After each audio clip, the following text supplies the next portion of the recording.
What's going on, ladies and gentlemen? My name is Nick. As always, you can call me Touch Ninja, and today we have another collector's edition unboxing for you guys.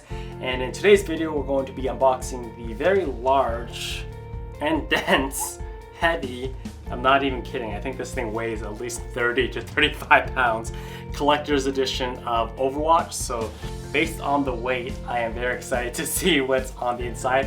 Hopefully you guys are as well, and hopefully you enjoy the video.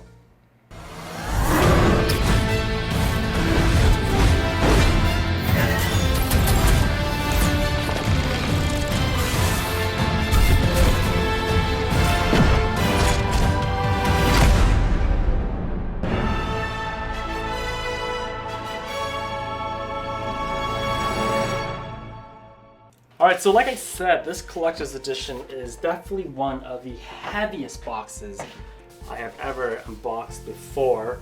And even the detailing on the packaging itself is really cool because you have like this little cutout right here for the Overwatch logo. And it looks like there's...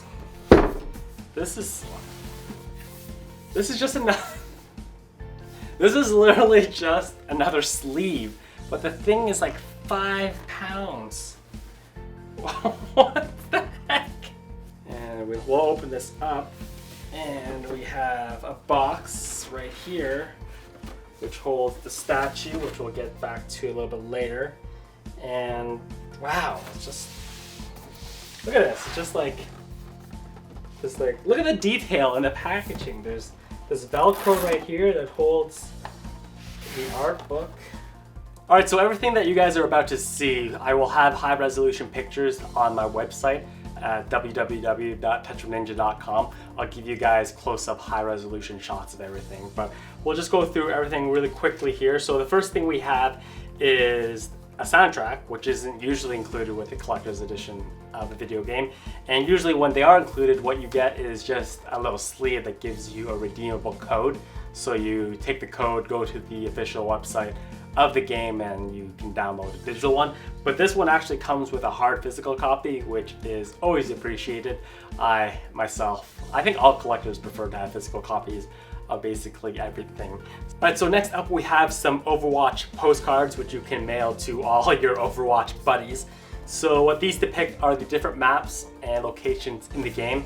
So when you load up the game, a new match, you'll have a brief loading screen which will tell you the name of the map that you're playing on, as well as give you a graphic depiction of it. And what's nice about these postcards is it's not just a print screen of those loading screens. They're actually all individually different and screens of the maps that you have not seen before. So that's really cool, especially this Nepal one. This Nepal one's really pretty. Next up we have the Artbook, which is pretty much a standard in collector's editions. Usually you get an Artbook. But what separates this one is that, this isn't an understatement, this is probably the nicest art book that I've ever seen in a collector's edition. There's two main things. The first is it's really large. This is probably one of the largest art books that I've ever seen. And the second baller thing is that it actually comes with its own sleeve. So you get a sleeve to protect your artwork. So if you're a really big person that's into video game art or art in general, you'll appreciate even the book is protected. So, and there's different stuff that's on the inside. There are character bios as well. See like this Hanzo one right here, or this Mei one, which are very, very well done. Next we have the actual copy of the game, and of course it comes in a steelbook, which should be a standard in every single collector's edition. So it has a two-tone effect, which I've actually think that's become more popular these days. I find that most people with these steelbooks, they go for a two-tone look. So on the front you have a picture of Tracer in a kind of a frost white, and on the back you have a picture of Reaper, which is in a darker blue, and both are centered on a reflective Overwatch logo in the middle, which is fairly large. The name of the game is on the spine, so it will be very easy to find on your gaming shelf. And on the inside, there is no special edition disc for the collector's one, so this is the standard disc that you would find in your typical version. As well, there are some codes. This front one is for a skin of Widowmaker, and underneath it there is a code that you can redeem on Battle.net for a bunch of the other Blizzard properties such as Hearthstone. I think you get some free packs and all that kind of stuff. So very, very cool. I think that this isn't the nicest steelbook that I've ever seen, but it's definitely still fairly nice. So yeah. All right, so last but not least, we have the actual statue, and even the statue by itself came in a separate box to keep it secure. And like I said, they spent a fortune on just packaging this thing. So the statue just came in two simple pieces. It has the base as well as the main statue part. Slap them together. This is what you get.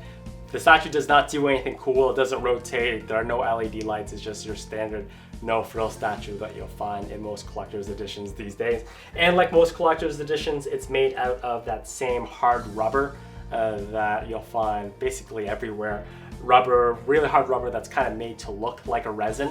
I was kind of keeping my fingers crossed that maybe it would be made out of a resin. The reason why is because they spent so much money on the packaging and everything was so secure. And resin itself is kind of fragile, so I was kind of hoping maybe it was, but it wasn't, but that's fine.